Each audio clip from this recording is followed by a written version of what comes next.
A note. Following advice from work-life imbalance may lead to action being taken by HR, your family, the authorities, or higher powers.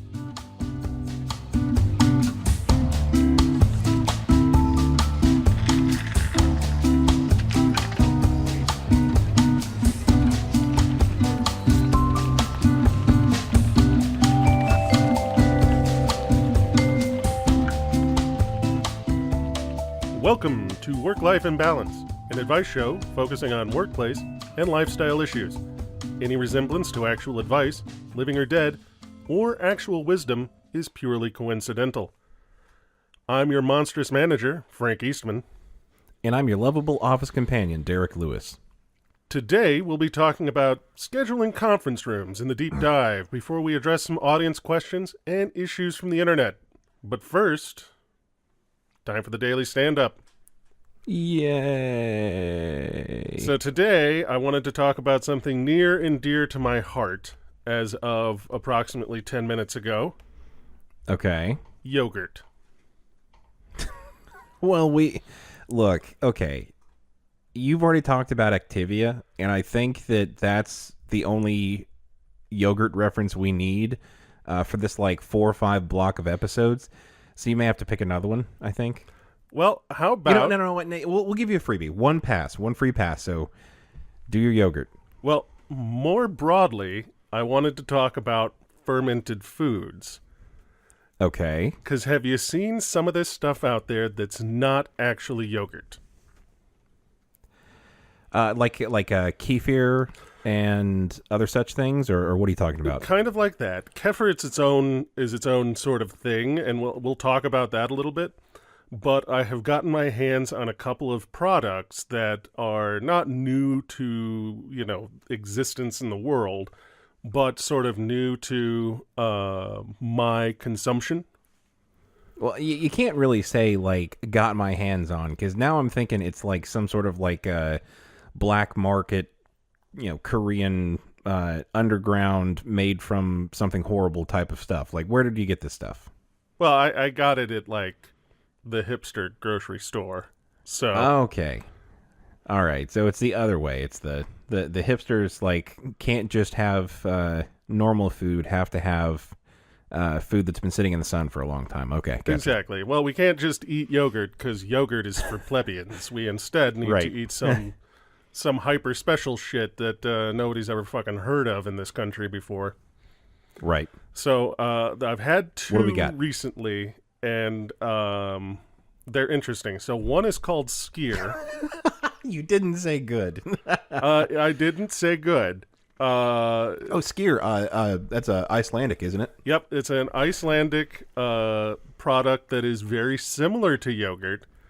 Right. But is not in actuality classified as yogurt. And then something called Quark. Okay, so Quark is definitely new to me. Skyr, I have had. I've had the Sigis brand. That they sell at Publix, which I'm not saying that's the end all be all brand, but that is something that I've heard of. And right. Jessica loves it. Me, it's a little bit too tangy for me. Yogurt always has kind of a tang, and on the scale of tanginess, you have Yoplait, which is very little tang, no flavor, no real nutritional value whatsoever. Yeah. So I think there is this corresponding tang to nutritional value ratio. So then you have the Greek yogurt, which is much more tangy than a Yoplait, much better for you, lot better bacteria, things like that. So then you're moving up as far as quality. Then you get to Skyr. And holy shit, the tang on that is if you're going to say that Quark is more extreme than Skyr, then this may be a problem. So no. So Skyr honestly should be, but perhaps isn't less tangy than a lot of yogurts. And I'll tell you why. And it is similar to the reason why Quark is. Skyr is actually cheese. Really? It's only classified as such because during the production process, they add rennet to cause it to essentially coagulate faster. Okay. So like a yogurt would have just the bacterial cultures working on it, as opposed to being sort of firmed up through the use of rennet, which is what you use to make cheese. We are quickly butting up against the maximum of my cheese or yogurt making knowledge, so Yeah, tread carefully. Yeah, welcome to the place that I fucking live, where I'm like, what the fuck is this shit? Let me go look it up. Right. Quark is German, and it is very similar in sort of consistency to yogurt, specifically Greek yogurt and skyr. And it too is a cheese by official definitions. I see we have some imposters on the yogurt aisle. Yes, we do. They're not yogurt. They're something different altogether.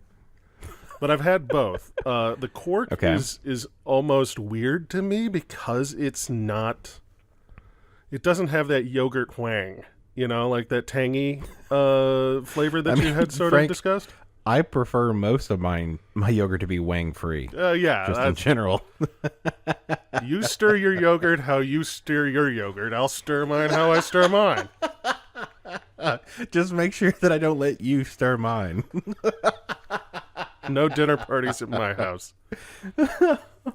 But yeah, if you don't like that tanginess out of yogurt, you might in fact like Quark. I found it just a little like... It wasn't bad, but it was just so, like, I'm eating yogurt, but my brain is processing that this is definitely not fucking yogurt, that I would probably have to have it again to appropriately... Like, really process it properly. Yeah, you know, for me, I was just sitting there like, I don't know what this is. I bought it, and this is not yogurt. This is something different altogether. And I had to look it up. And then I did the same thing with the skyr, because I think it was on sale. You know me. You'll try anything on sale once. I'll try anything that's on sale once. No, we picked some up because it was on sale, and it's like, oh, what the fuck is this? Skyr. That's cool. I'll try it. And I really liked the skyr because it had a little more of that yogurt sort of flavor and consistency that I was expecting from my yogurt. It could masquerade somewhat as yogurt. Yeah, it was definitely like, if it showed up to the yogurt party, no one would be like, no, you, get out. Whereas the Quark shows up to the party and they're like, you're spoonable, and you're a dairy product. But you ain't yogurt, friend. Oh, I mean, typically, like, spoonability is... the main way that I get into most of my parties. I mean, yeah, same here. So, oh my God. What was that? So does skyr and Quark, the flavor, or the versions you got, were they flavored with like fruit or chocolate, or what kind? Yeah, I got both of them, I think, in key lime. Because that's like my favorite yogurt flavor. Okay. I got two favorites. It's just turning that shit right to 11. I got it. Yeah. Like it's... Well, and here's the thing. I don't necessarily like the tanginess of yogurt either, but if it's in there with like a citrus fruit, well then citrus is already supposed to be tangy, so fuck it, let's rock. Right. So yeah, usually my favorite yogurt flavor is key lime, followed very closely by there's one particular one that we pick up, and I forget the brand even, but they have a maple flavored yogurt, and I will literally go through tubs of that shit just with granola, and that maple yogurt. Like, it's not health food. Because here's the thing, like, so many people are like, oh, yogurt, it's healthy.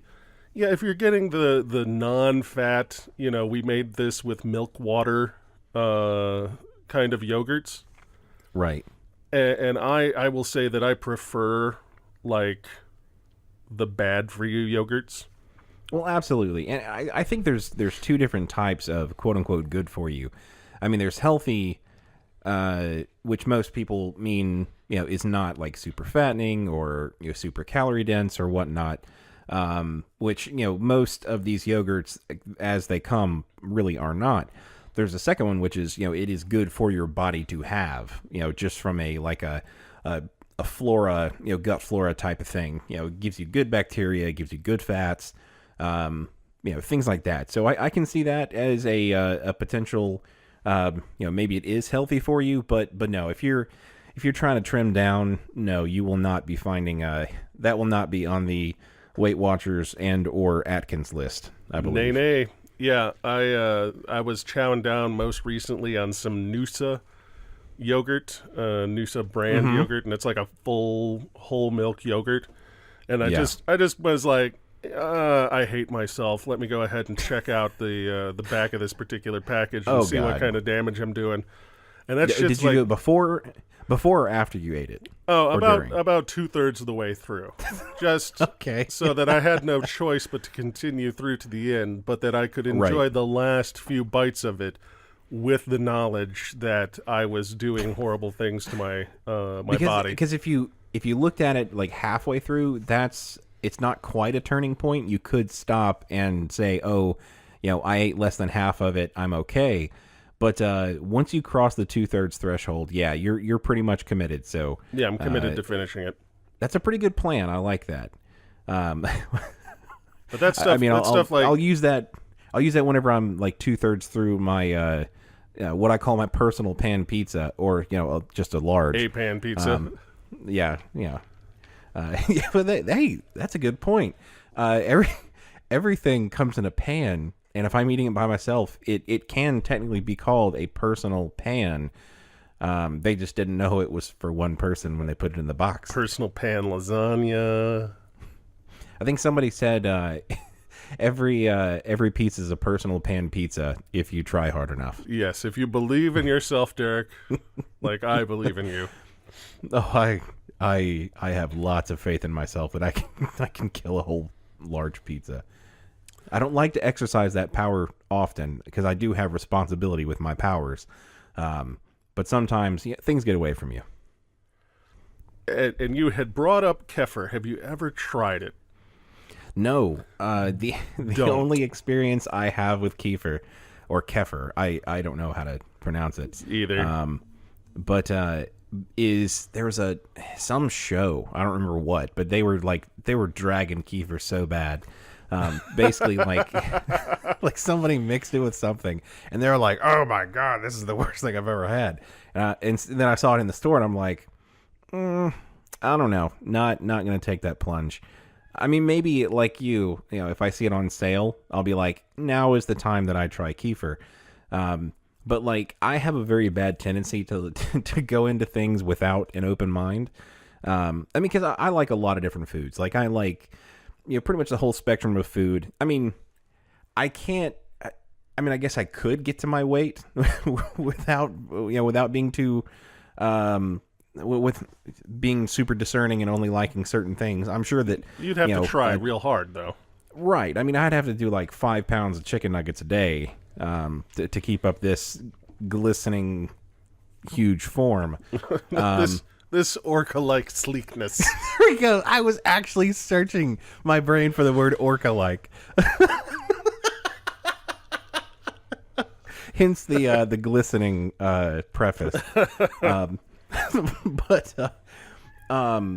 But no, whenever I hear somebody like just really ragging on a certain thing, I will be a little bit predisposed to not like it. And sometimes I'll try it and I'll be pleasantly surprised, but my psychosomatic brain is extremely strong. So if I go in with a negative attitude, I probably will not like something. So kefir is not going to be something I try soon. It like not to further denigrate it in your mind, but so like I had never tried the product because I had learned about it, and I forget where I pick up this shit randomly. But it, like, yogurt has bacterial cultures.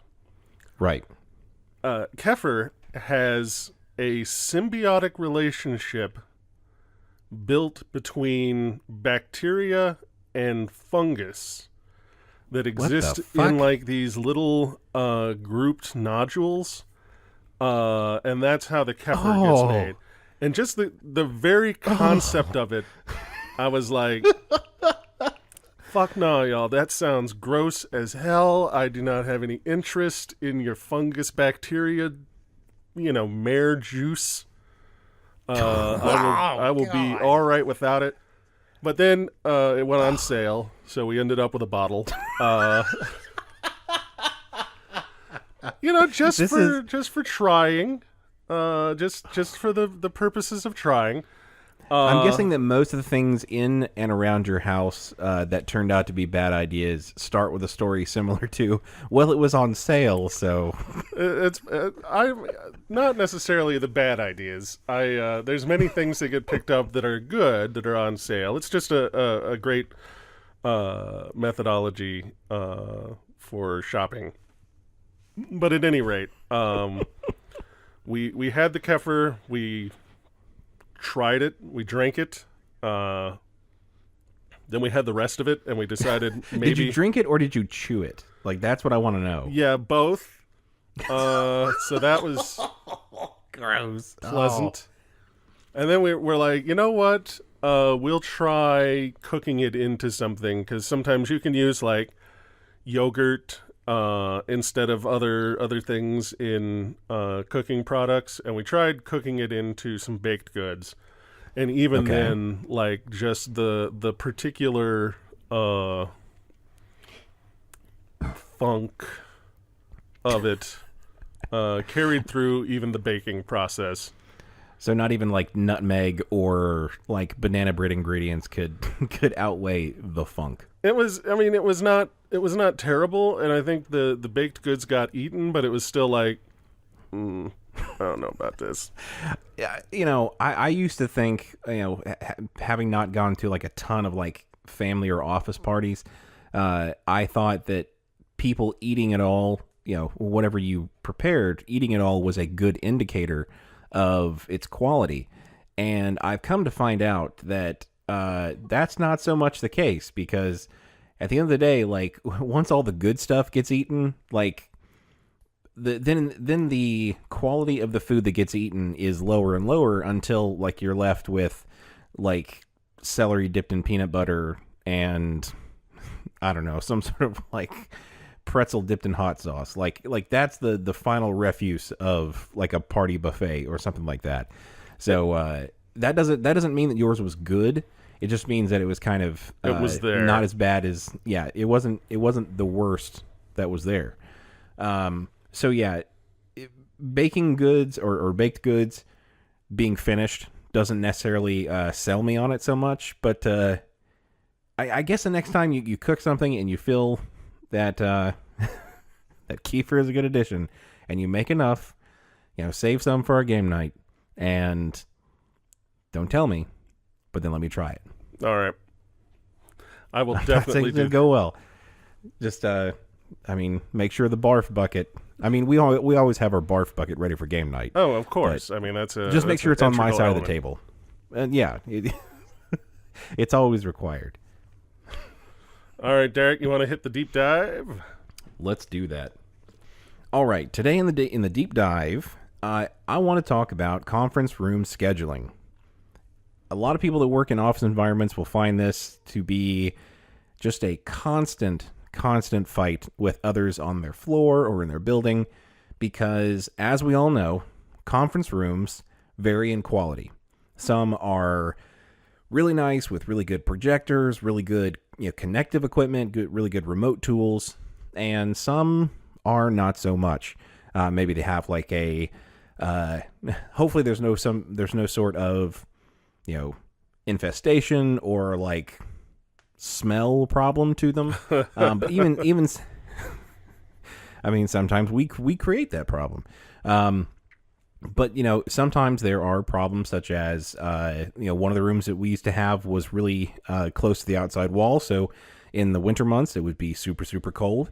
So with that varying quality of conference rooms, there's a mad dash when some big event happens or there's some sort of teleconference that we've got going on, for all the teams to rush and get the best room, or whatever they consider as the best room. So, Frank, I know that you are, much more intimately related to this. How has conference room scheduling made your life harder? So, having worked with me, you know that sort of my general persona around the office is disappointed with your bullshit. Just like that's my general. emotional level. That's my general emotional level. Conference rooms are one of those things that can get me heated. Get past disappointed and into like get into pissed off. So there are a couple things that I want to talk about specifically about scheduling meetings. So the first is having long-standing meetings that block a conference room even when they aren't meeting that week or that day. How do you handle that? I mean, what kind of rat bastard would do that? The kinds that you have bitched to me about constantly, Frank. Are you saying that you've turned into this now? Have you become what you most hated when you talk to me? We always become that which we hate, Derek. No, I mean, sometimes I'm guilty of this because I have those standard meetings that happen every single week at the same time in the same place. Right. And then sometimes if that meeting becomes redundant, I don't exactly release the room or anything because it's part of a long stretch of meetings, and going in there and editing one and all that, it's really a lot more trouble than it's worth to me personally. And the possibility of like accidentally deleting the entire series would just be catastrophic. Right. Because then your claim is forever gone. Yeah, and that becomes annoying. The thing that pisses me off the most is when people have like override authority. Oh, yeah. And so you go into a long-standing meeting and you know that I've booked the room, I've been in this room every week for the last 6 months at this time, and now here's somebody else in there, and like you can pretty much see the steam begin coming out of my nostrils. But I mean, what do you actually do in that situation? Obviously, maybe they were somebody that was higher up that had, more authority, things like that. I mean, is it okay for them to just come and just debo one of your conference rooms when it's a ceremony that your team relies on every week? Like, how do you combat that? Like, would you even fight that? Generally, I look at the politics of the situation. Like, if it's someone who is even just like one step above me, I've got no qualms about being like, oh, hey, we've had this room, and I need my team to be able to have the meeting that's in this room, and sort of get them out. What some people had taken to doing was starting their meeting like 30 minutes to 15 minutes offset from mine. Okay. So that by the time I go to the room and find the room taken up, their meeting is already full in swing. As opposed to us both arriving at the meeting room approximately the same time and me telling them, no, you can't jump in, to the room because this is the room that I've got. No, they'll have already been in there for 15 to 20 minutes doing some sort of important presentation. That is intentional. Like, that's not even like a one-time, let me do this because it's necessary. This is like, fuck this guy, he's not important, his team isn't important, I'm going to do what I feel like doing. Wow. Yeah. And then those people I just mark to slowly politically destroy over the course of years. Add them to the list, schedule them properly, and make sure that they're come up in due time. But honestly, like having those conference room schedules that are concrete and that are respected by everybody, like those are very important to me, and for one particular reason that we've talked about before. I'm a little bit anxious as a person, and for me to like when I walk into a conference room that I expect to be empty, I go in with confidence. Like I just grab the handle, walk in, and I'm like 3 steps in before I really take stock of my surroundings and realize that there are people in there. At that point, if I walk into a conference room that's supposed to be scheduled for us and people are in it, I look around the room, make eye contact, and then there's just like a Derek-shaped hole through the wall. Like I just exit the floor. Like there's somebody else will have to figure out the politics, because at that point I am partially mortified and I am fucking gone. So just pull the carpet back over yourself on your way through, huh? Just it's like, okay, that's enough peopling for today. I'm done. See, I guess to some extent it's kind of my job, so I don't necessarily mind fronting up on people. Right. If I go in there and, like the only time that it's difficult is, again, as I said, when I go in there and they're 20 minutes into a meeting and the lights are off and there's 20 people in there and they've got something up on the screen, it's a little difficult for me to politely, in a business context, like flip on the light and be, get out, motherfuckers. Whereas if we show up at the same time that they've shown up, or within a couple minutes of each other, like, I don't mind. They can have everybody in the room and they're starting to set up equipment. If I book the room and I know for a fact that I've got the room booked, I'll be like, oh, hey, sorry guys, we've got this room booked. And I'll let them all just, stare daggers at me as they collect their shit and shuffle out of the room. I have seen that before, where you basically, come in, tell people to leave, and then you kind of like stand next to the door, like like one of the folks at a funeral. So they have to like pass by you and like acknowledge you on the way out. They know what they did. They do, and just the chastised look on their face is just priceless. So I don't want to belabor the point too much, but I did want to toss out one thing that I think could help us a little bit in our, or help anyone in our efforts to find a conference room that we want and can schedule and nobody else wants. So you've seen this thing in movies where somebody will walk into a room and it's just like a shithole, like nothing good in the entire room. Then they like hit a button and all of a sudden like all the shiny stuff pops out of nowhere and it's like a fully functioning space. That's what I propose these conference rooms should be. I like the idea.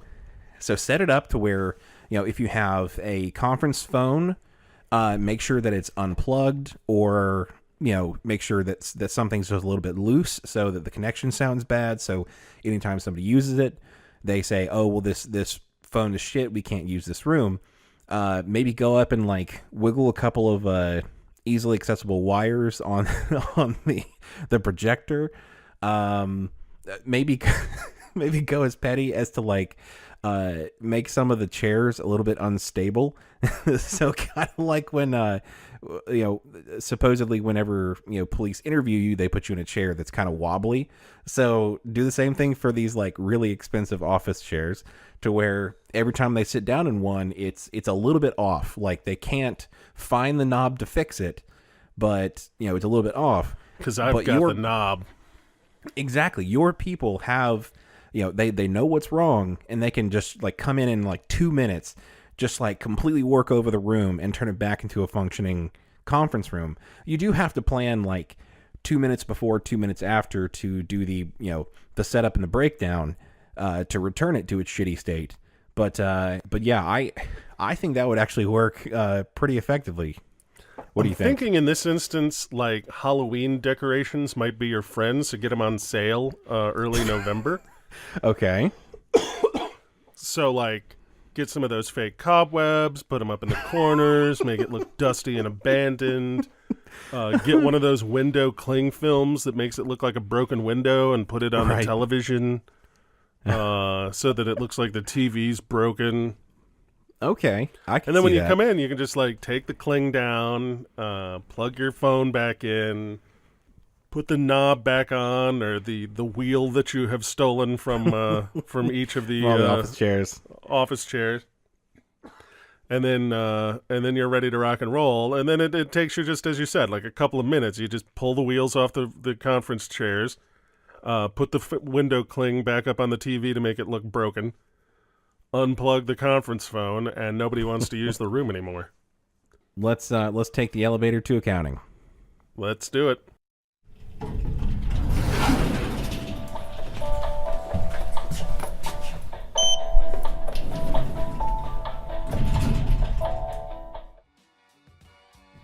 I'm Megan. I'm RJ.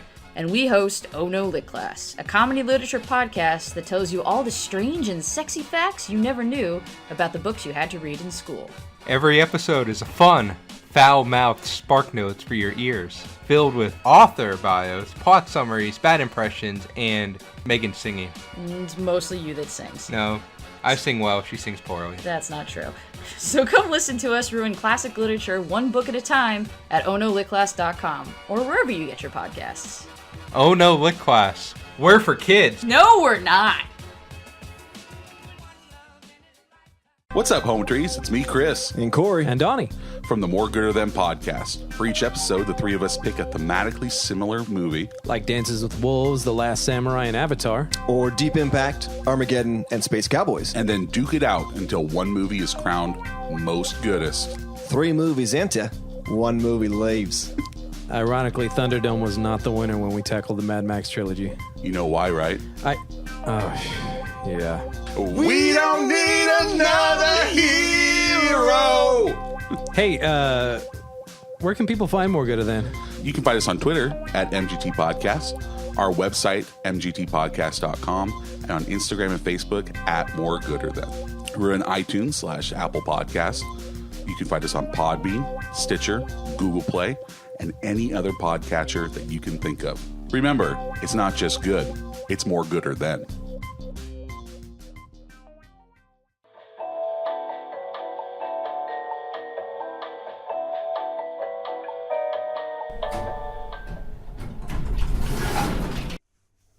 All right. Would you like to get to an audience question, Derek? I can think of nothing better, Frank. I sometimes sneeze at work. Someone invariably says, "Bless you." This bothers me. No one could believe my spirit is violently escaping my body via a burst of air and nasal juice, and are simply making a comment they believe is polite. This alone I could abide, but to then expect me to thank them is a bridge too far. What can I do to not seem rude while still not thanking them for their preconditioned empty sentiment? Sent in by Far Too Blessed in Beham. Okay. So my first thought, first thought, best thought, is what would his response be to if they just said Gesundheit? Because you can correct me if I'm wrong. I don't think that. Does that mean bless you in German? I've never looked it up. I haven't either. I mean, I just assumed it was the less or the more religiously ambiguous version of the two, or enough people it could say something about Hitler and I wouldn't know. If I wonder what his response would be if they're saying Gesundheit, maybe he would say thank you, or do you think it's any expression of sneezing would elicit this guttural, visceral fuck you response? Let's see. I guess I have to assume that they would have the same reaction, because it's not necessarily the religiosity that they seem to have a problem with. It seems to be the fact that it's a conditioned response. So it's like the emptiness of the social gesture. I mean, I wonder if they would feel better if, they sneezed and I responded with "fuck you" or "achoo, hope you die." "Achoo, is it contagious?" That's always my first question. Although after our last episode and the depths to which we talked about pollen, now when somebody sneezes, I say, "I see you've been to the conifer bukkake." I'm thinking if I know this person, I'm going to carry around a little jar, and just like a regular mason jar, but on the outside of it, I'll have a label that says "spirit jar." And every time they sneeze, I'll just like snap it closed real quick and start screwing on the lid and be like, ha, ha, ha, I've got it now, motherfucker. You're not getting away this time. Yep. Now I got a little piece. Yeah, I mean, I guess that's not something I've really thought of often, because, you know, I don't know, this one's a toughie, because, you know, I don't want to force my religious leanings one way or the other on other people, but I do that. Like whenever if I hear somebody sneeze from like 100 paces, I still, if they were loud enough for me to hear it, I will return at the same general like decibel level that they sneezed at, so that they can hear me say "bless you." I never really thought about it as being somewhat. Oh God! The more I think about it, the more it's stupid all around. Why the fuck do we need people to acknowledge that we sneezed? Holy shit! So, I have given it some thought, and I have looked this up previously, and no one really knows.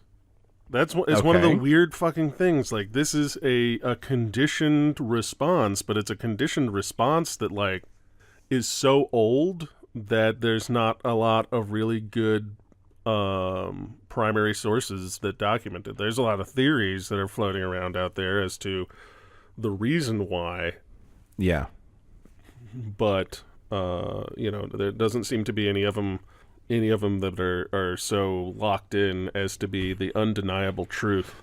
I think back in like the 1500s, back when this originated, like as soon as somebody sneezed, like they would immediately die.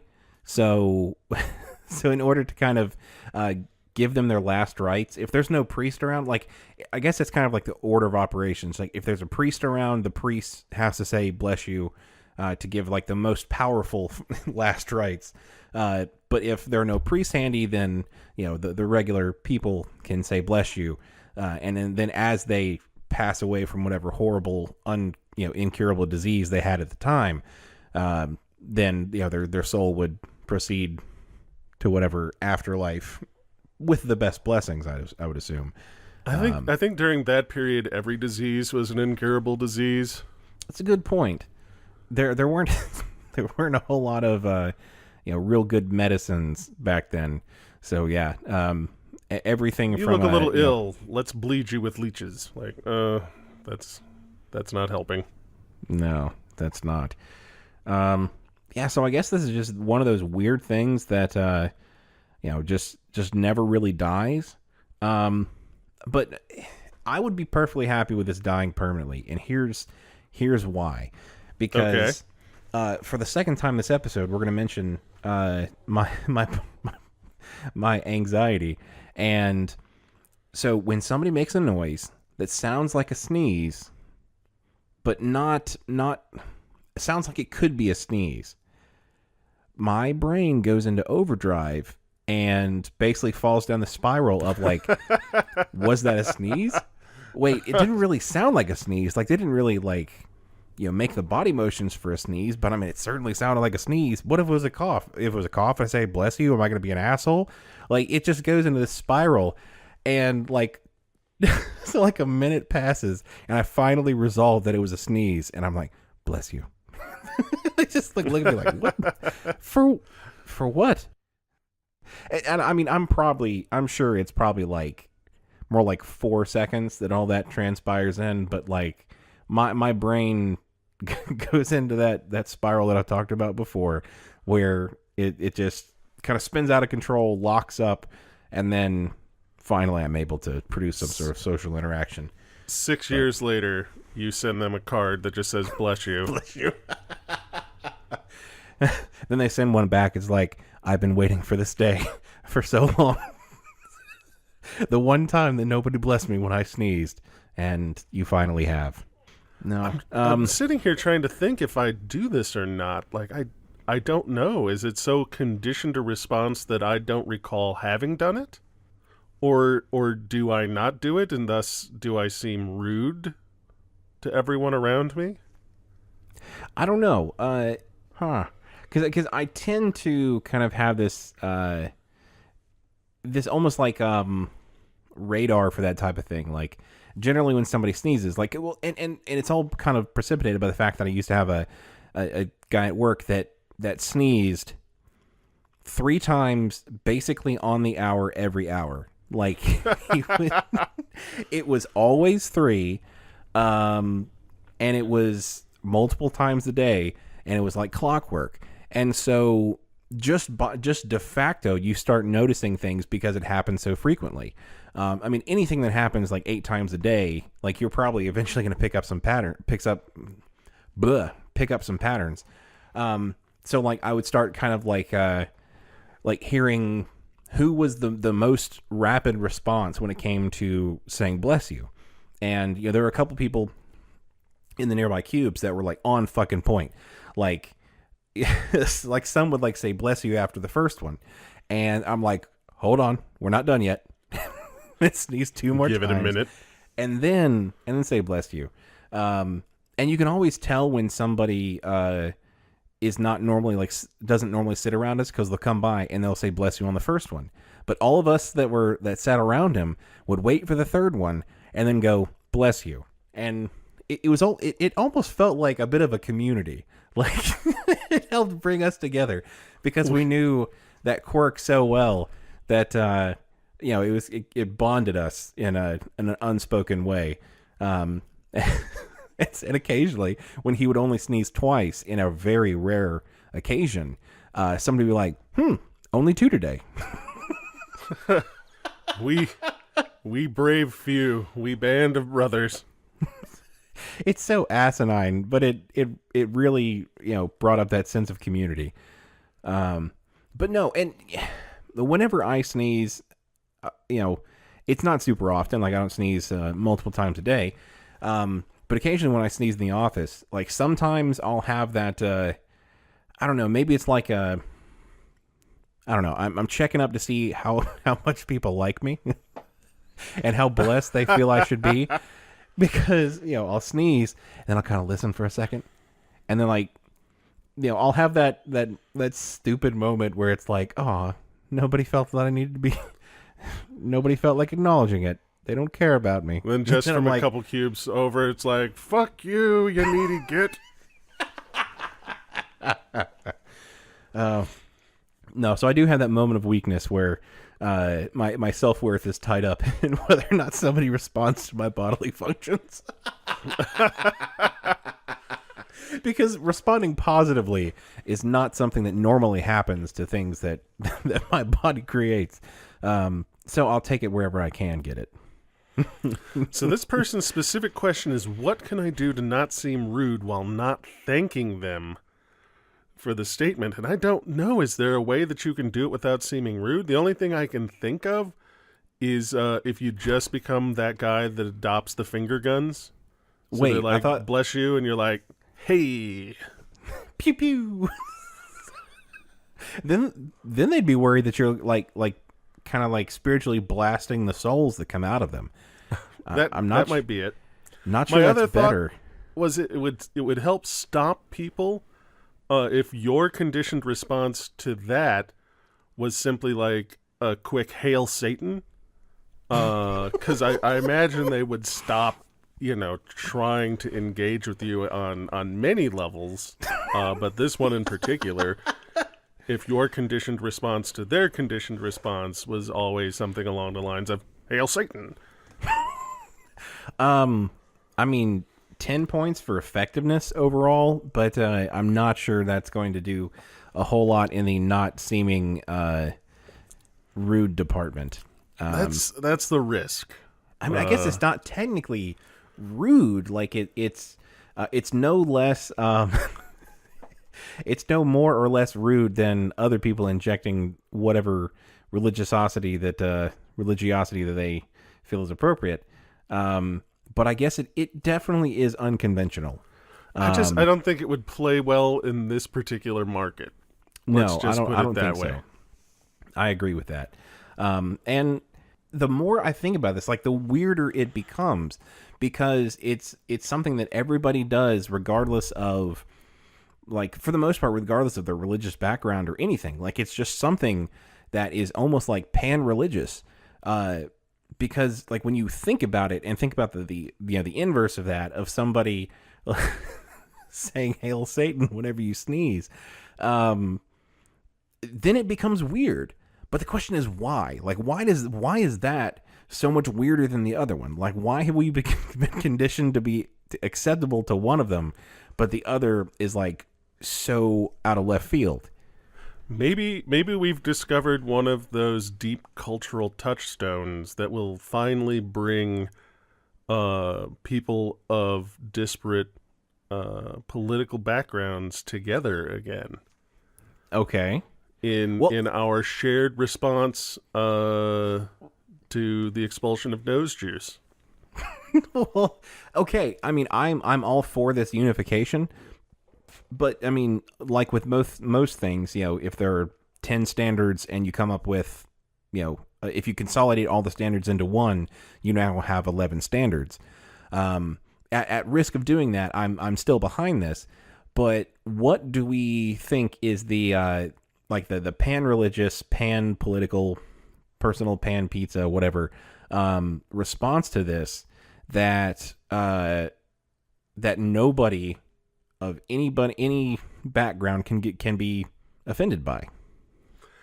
I will use an element from my own life when I want to give someone sort of a nod without necessarily being overtly religious about it.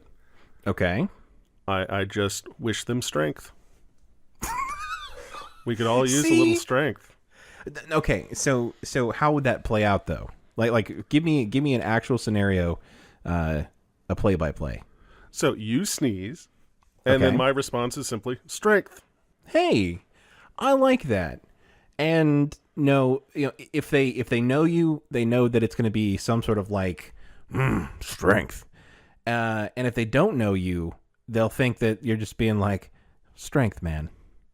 They're not going to know that difference. Like, it's the difference between like inspiring somebody or like giving them like some sort of like casting a spell to give them a strength buff. They're not going to know which one it is, but they will feel strength. I like that. So I will start adopting that. If all of our listeners can start doing that as well, we'll see how long it takes for us to pay it forward. But I am just looking forward to being in an airport one day and sneezing and somebody just be like, strength. So offhand, the larger, the standard response seems to have been codified by as far back as 77 AD. So it might take a hot minute for our version to spread around the globe. So what you're saying is our grassroots effort may we may be sowing the seed for future generations, but we may not bear the fruit in ours. We may not live to see it, as with so many other things. All right, how about an issue from the internet? Sounds good. All right. So this one didn't have a username, so we're going to call them Benifer. Benifer. Benifer asks, problems with coworker's blog. A coworker of mine managed to fracture her hand at my work. Don't ask me how. We work technical support for a large communications company over a month and a half ago. She maintains a page on MySpace. Ooh, I thought this one was recent. Is MySpace still around? I don't even know if that's a thing anymore, but go on. And updates it regularly. I'm a friend of hers on the website, and about 2 weeks ago, I noticed the picture section of her page. She had nothing but images of her having a good time with her friends, drinking, and basically enjoying her time off. Now, of course, no one says she has to spend her disability time in her home doing nothing, but it does irk me to see this. What disturbs me is the fact that in her blog, she's posted several times that she is currently looking for a job, but plans to use up all her short-term disability from the company we both work for before leaving. What should I do? Nothing? Or should I inform my boss? This is... Okay, there's a couple things to unpack in here. First of all, that's straight up like, disability fraud. There's that. Like, it is actively, I believe, a crime that she's committing. But my counterpoint to that, Derek, is snitches get stitches. I say that all the time. It's the mantra when I wake up in the morning. I mean, I've got it tattooed on the back of my neck, so... So it's not exactly useful, but it does tell people, but it does actually encourage the people behind you who witnessed you doing a crime. It encourages them not to snitch. Because Exactly. they'd be worried about getting stitches. You can't have that on the front because, you can already see them. But what if the people that witness you committing a crime are in front of you? So you need to tattoo it on your forehead, which is that's really what needs to happen. I think that'll be a good look. So, so I think what we're missing is the actual crime here. Okay. And that is someone still using MySpace. And not just someone, but two someones. Yeah, to someone. She, the question asker said that she is using it as well. That bothers me on a deep level, Frank. Because I used to use MySpace. The last time I could really remember was like in 2010, 2011, somewhere around there. Soon after it kind of completely went away. But yeah, I don't know how I feel about this. I mean, that's like someone opening up with, we're Shakers. And, like anything that follows, I'm like, you're what? That's still a thing? Wow. What is that thing? What are you talking about? You haven't heard of Shakers? I mean, possibly. It's one of those things that like, it sounds vaguely familiar, but like, it could have fallen out of my head a long time ago. Oh, fuck. And as I remember, what is a shaker? It's a very small religious subgroup. They are most famous for furniture that they make. Okay. So it's a little similar to the Pennsylvania Dutch. I'm familiar with the term Quaker. Yeah, the Quakers. It's similar, but it's a different group altogether. The problem with the Shakers is, I believe one of the tenets of their particular offshoot is that people have to choose to become Shakers. Like, you don't just get jumped into the gang when you get born, as goes with most religions. And so they have to have people join, and I think people aren't joining, so it's legitimately in danger of dying out. Like the last, half dozen of them or something apparently are 85. See, now I'm envisioning some sort of a heartwarming tale of almost kind of like the Incredibles, where they become a certain age and all of a sudden they realize they can do superpowers and stuff like that. And their parents have to sit them down. It's okay, you are, your parents are superheroes, and now you have to choose whether or not you're going to be a superhero or stop using your powers. But in this case, we are of a very old religion. Now you have to decide whether or not you partake in this religion or not. I'm familiar with the Amish, and they have that period of time when they turn 18, I believe. Rumspringa, and they have to choose whether or not to stay in the religion. Now, up until that point, they've already been indoctrinated and things like that. But during that Rumspringa, they go out and experience the outside world, and then if they're not addicted to whatever things that they get themselves into, then they can come back and everything's all fine and dandy. So the moral of this story is that anybody utilizing MySpace is exactly the same as obscure dying religious groups in America. I mean, I can definitely get behind that. So that puts a wrinkle in things, because if this is the last two people on MySpace, she can't really narc on this other person that's using MySpace, because then that person's going to shut down their MySpace account, and she will literally have no one else to be social media buddies with. Right. I mean, that would be very dangerous, I feel, because if they're not already if they haven't made the transition to Facebook and connected with them on the Facebook. I worry about multiple things, but I worry that maybe their friendship is only persisted because of the weird digital matter that makes up MySpace. That's the only medium in which it can exist. So if MySpace goes away, and I think it's like one of those, I forget what game it was, but there was an old game where they left the servers on as long as there were players logged in, and as soon as everybody logged off, they would completely shut down the servers. These may be the last two people on MySpace, and as soon as they go like a couple days without logging in, then they'll literally just delete MySpace. There's one person left working at MySpace, and their only job is... He's praying for the sweet release of death so that he can achieve his final rest.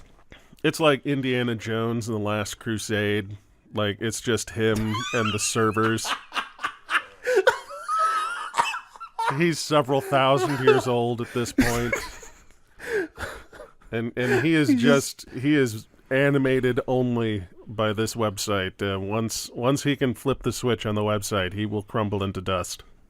See, he expected to achieve his eternal release years and years ago, but much to his dismay, it has persisted another few years. Because of these two nitwits. Oh, man. I expected us to get more mileage out of the disability fraud, not the not the MySpace shit. Yeah, so...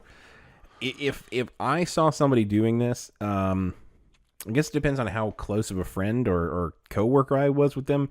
I would have from a company standpoint, yeah, somebody needs to probably let them know, but I wouldn't necessarily feel overly obligated to do that, just from company loyalty. My whole thing would be like, they're getting shit for free and I'm not.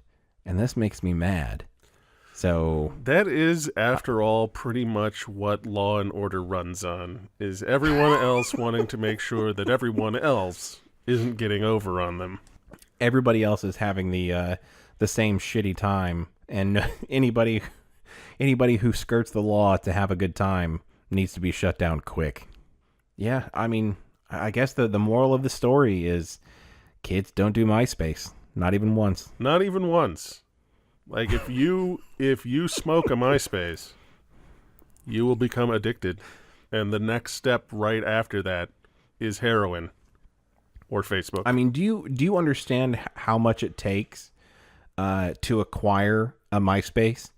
I mean, you're going to have to give up all your friends, all your family. I think there's a law that says you can't have both Facebook and MySpace. You're going to have to give up a lot just for one hit of a MySpace. And it's not going to be worth it. Yeah. Because it's not going to last. A crocodile addiction is probably an easier time. If you're going for longevity and an easier addiction, just go with bath salts over MySpace. Also, don't commit insurance fraud, I guess. Yeah, that's a bad time. And if you do, make sure to invite your coworkers to the parties that you throw. Maybe they'll be cool with it. So I gotta say, though, in closing, knowing that they're leaving the company, if this person isn't like my best friend, yeah, you gotta snitch them out. Yeah, I'd forgotten about that. That's a really good point. Yeah, just go ahead and rat them out because they're already planning on leaving the company. This is no longer just free ride before they return to work. This is free ride until they go somewhere else. Exactly. They're no longer loyal to you, and soon you will not care about them whatsoever. So go ahead and fuck them over now, or not even fuck them over. Just go ahead and expose their felony. And then finally, the last guy at MySpace can know peace. Want to punch the clock, Derek? Let's do that. If you have any questions you'd like for us to answer on air, send them to questions@wlicast.com. You can also visit us on Facebook at facebook.com/WLIcast or on Twitter at WLImbalance and use the hashtag WLIcast. This has been the Work-Life Imbalance Podcast. I'm Frank Eastman. And I'm Derek Lewis. And with that, I think we're going to have to transfer you.